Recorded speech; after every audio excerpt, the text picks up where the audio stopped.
Salam santri, santri kreatif dan inovatif. Assalamualaikum warahmatullahi wabarakatuh. Bersama saya Bella yang akan memandu podcast kali ini, yaitu podcast Ceriwis, cerita bersama santri Nuris.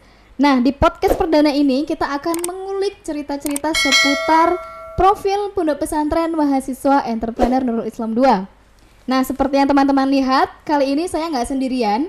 Di sini saya punya 2 bintang tamu yang spesial, yang mana mereka adalah orang-orang hebat yang ikut andil dalam perkembangan Pondok Pesantren Mahasiswa Entrepreneur Nurul Islam 2. Nah, mereka adalah yang pertama, beliau adalah Ustadz Dedi Cahyono, SPD. Assalamualaikum Ustadz. Waalaikumsalam. Gimana kabarnya nih? Alhamdulillah, khair. Khair, oke.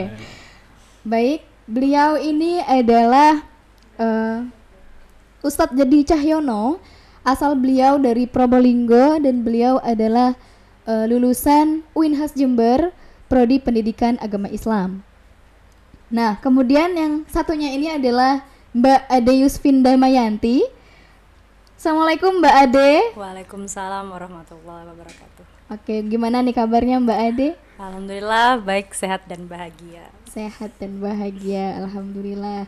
Nah, Mbak Ade ini adalah lulusan UINHAS Jember juga, Prodi Tadris Biologi. Beliau berasal dari Jember sendiri, yaitu daerah Puger ya? Iya, betul. Daerah Puger. Oke, di sini kita akan bercerita tentang sejarah pondok pesantren dan juga perkembangan pondok pesantren dari dulu hingga sekarang gitu. Jadi kita mulai dari siapa dulu nih enaknya? Dari Ustadz Dedi dulu ya. Senior dulu ya. Okay. Senior dulu. Boleh. Yang junior ngalah dulu nih. Oke, antri-antri. Oke, Ustadz, di sini saya mau nanya-nanya nih seputar Pondok Pesantren Mahasiswa Entrepreneur Nurul Islam 2 atau yang sering kita singkat dengan PPME Nuris 2 gitu ya. Iya, biar iya. nggak belibet juga nih ngomongnya. Terlalu panjang ya. Iya, tapi walaupun panjang ini penuh makna ini. Ya, tidak sulit untuk dilupakan kan ya. Nah. Oke, Ustadz Dedi, Pondok Pesantren Mahasiswa Entrepreneur Nurul Islam 2 ini berdirinya mulai tahun berapa nih kalau boleh tahu? Untuk berdirinya sendiri itu di tahun 1994. 94. Ya, Sudah lumayan lama dan lumayan lama sekali memang ya. Ya, lumayan lah sekitar 20 tahun lebih. Oh, ya. Sudah berdiri. Sudah berdiri sekitar 20 tahun lebih. Oke, kalau pendirinya itu siapa nih Ustaz? Kalau pendiri sendiri itu alhamdulillah sampai saat ini masih sehat, Abah Haji Kiai Muhyiddin Abdul Somad ya. Kiai Haji Muhyiddin Abdul Somad. Oke. Berdiri sekitar tahun 94. Ya, betul. Kemudian didirikan oleh Yai Muhyiddin. Ya, sama ibunya Hudaifah. Oh, ibunya Hudaifah. Okay. Okay. Mereka berdua selalu bareng mendirikan pesantren-pesantren yang mana alhamdulillah di sisi selain ada Nuris 2, di sini juga ada Nuris 1 yang pusatnya di Antirogo seperti itu. Oh, ada Nuris 1. Ada Nuris 1. Berarti Nuris 2 ini cabang dari Nuris 1 kan? Ya, betul. Cabang Nuris 1. Oke, itu. Cuma ya, di cabang ini sama aja sebenarnya, cuma beda lokasi saja sih. Tapi kalau isinya sama aja, sama-sama Nuris. Sama-sama. Brandnya tetap ada loh, Nuris. Kita nggak ganti logo. Nurisnya nggak hilang ya. Ya, labelnya tetap sama. Nggak boleh hilang gitu, karena masih satu pengasuh. Ya, satu pengasuh, satu pendiri. Harus masih nyambung. Ya, satu kesatuan yang tidak bisa dipisahkan seperti itu. Oke, Ustadz Dedi mungkin bisa menceritakan sedikit mungkin Ustadz bagaimana sejarahnya Nuris dari dulu hingga sekarang ya? Ya. Oh, berarti sekarang sedikit aja ya, jangan banyak-banyak ya. Banyak-banyak nggak apa-apa. Gimana boleh nggak nih? Waktunya cukup nggak nih kira-kira? Oke. Nah, jadi berdirinya Nuris sendiri itu beliau berdua Abah Kiai Haji Muhyiddin Abdul Somad itu didampingi ibunya Hudaifah, yang mana beliau mendirikan ini dengan penuh perjuangan, yang mana di sana itu dulu sangat terpencil lah bisa dikatakan berpencil gak semegah yang terlihat sekarang lah seperti itu. Yang sekarang. Oke. Butuh perjuangan yang mana seiring berjalannya waktu Pondok Pesantren Nuris 2 ini ada beberapa yang menangani, karena Kiai sama ibunya ini juga ada yang harus difokuskan di Nuris 1. Di Nuris satunya, Jadi yang oke. Nuris 2 ini ada beberapa ustadz di sana yang megang atau yang mengasuh atau yang menjalankan Nuris 2 hingga saat ini.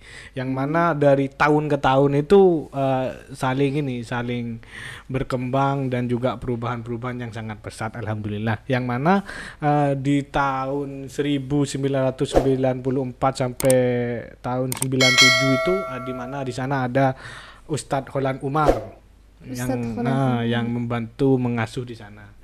Terus dilanjutkan juga di tahun 97 sampai 98 itu ada Ustadz Mansur Oke.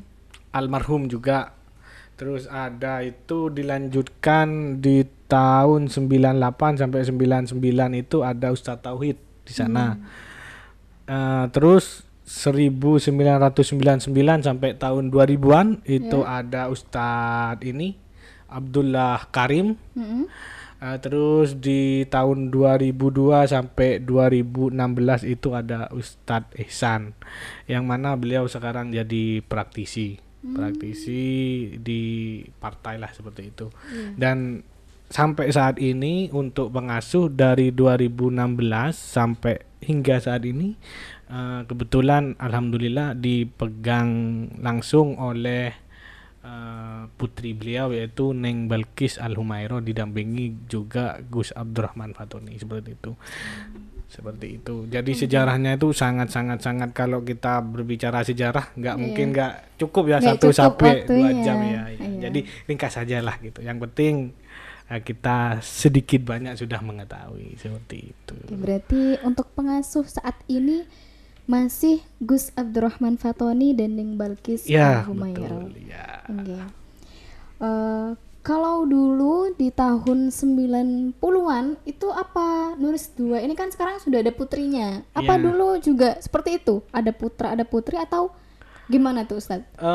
Di era segitu itu sudah ada. Jadi Sudah ada putri? sudah ada putra sama putri seperti Oh, itu. gitu. Jadi pondok ini ada pondok putra sama pondok putri seperti itu. Ada, cuma enggak sebesar saat inilah karena Ya. juga dulu labelnya ini kampus itu kan kita ranahnya di kampus ini toh dulu itu Stein. Stein, masih Stein. zaman Stein. Masih zaman Stein itu di era Ya. tempo dulu. Tempo dulu. Tempo dulu. Bukan milenial. Kalau sekarang tempo milenial sudah ya. Iya, sudah berubah ini Sudah berubah generasinya. ya. Seperti itu. Oke. Terus ini Ustadz, kita ini kan pondok pesantren mahasiswa entrepreneur. Ya, Nah, betul. itu saya pengen tahu nih, kenapa kok bisa nama entrepreneur gitu loh? Jadi dulu itu kita labelnya masih Ponpes Nuris 2, tidak ada embel-embel entrepreneur. Iya, heeh. Jadi seiring berjalannya zaman kita juga mengkaji beberapa mengkaji beberapa perkembangan zaman itu, kayaknya kita butuh berkembang juga, dan di era globalisasi ini kita butuh pembaruan Iya, yang betul. mana anak mudanya juga butuh refresh juga ya. Jadi kita berkeinginan dari era 2000-an ya. 2000-an kita ganti label, yaitu di mana di 2015 kita bukan ganti ya, hanya menambah nama itu entrepreneur itu. Jadi awalnya tuh dari 90-an ke era 2000-an itu masih Nuris 2, tidak ada entrepreneur. Nuris 2. Jadi di era 2000-an kita sudah menambahi entrepreneur, yang mana kenapa kok ditambahi entrepreneur? Jadi sesuai jargon kita, santri kreatif, santri inovatif. Jadi biar kita berkarya dan terus berinovasi dan Iya, tidak betul. henti untuk berkarya lah seperti itu. Jadi biar ada biar ada di sisi lain kita dapat agamanya, di sisi lain kita juga ada ininya, usahanya ada. Ya, Jadi usaha. nanti keluar itu biar ada modal, ada bekal kita untuk Ya, betul. berkarya seperti Karena itu. kan kadang lulusan-lulusan walaupun sudah sarjana itu kadang kan aduh, maaf. Gini Ustaz. Jadi kadang kan kalau misalkan lulusan-lulusan sarjana itu terkadang ketika sudah lulus masih bingung nih. Ya, Nah, betul, kalau betul. kita di pondok sudah dibekali dengan entrepreneur, jadi nggak bingung. Aku bisa usaha nih, Ya. gitu ketika sudah keluar, gitu. Kadang kita juga harus ini ya, harus menyesuaikan tempat, kita juga harus belajar gila lah. Kenapa saya bilang harus belajar gila? Ya Iya. contohnya saya sendiri, saya lulusan pendidikan agama, cuma ketika keluar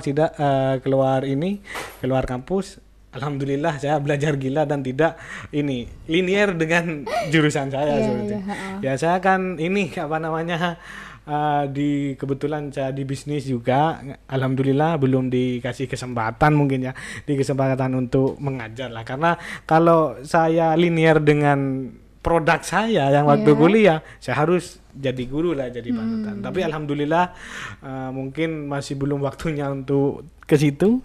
Saya berkembang di bisnisnya seperti itu. Tapi alhamdulillah dengan adanya Pondok Pesantren Entrepreneur ini saya banyak pengetahuan lah, itu seperti itu. Oke, kalau tadi kita sudah bercerita tentang sejarah pondok, kemudian para pendiri-pendiri pondok PPM Nuris 2 ini, kali ini saya pengen tahu nih, visi dan misi dari PPM Nuris 2 itu apa sih? Silahkan dari Mbak Ade. Oke, untuk visi dari PPM Nuris 2 ini yaitu mencetak SDM yang entrepreneur, Oke. berakhlakul karimah, berlandaskan aswaja atau ahlus sunnah wal jamaah, dan berwawasan internasional. Nah, dari visi itulah misi dari Pondok Nuris 2 ini atau PPM Nuris 2 ini sesuai misinya, yakni mengembangkan kajian-kajian entrepreneur atau wirausaha, kemudian kajian aswaja atau ahlus sunnah wal jamaah, dan juga metode pembelajaran yang tidak hanya klasikal tapi juga metode pembelajaran yang modern.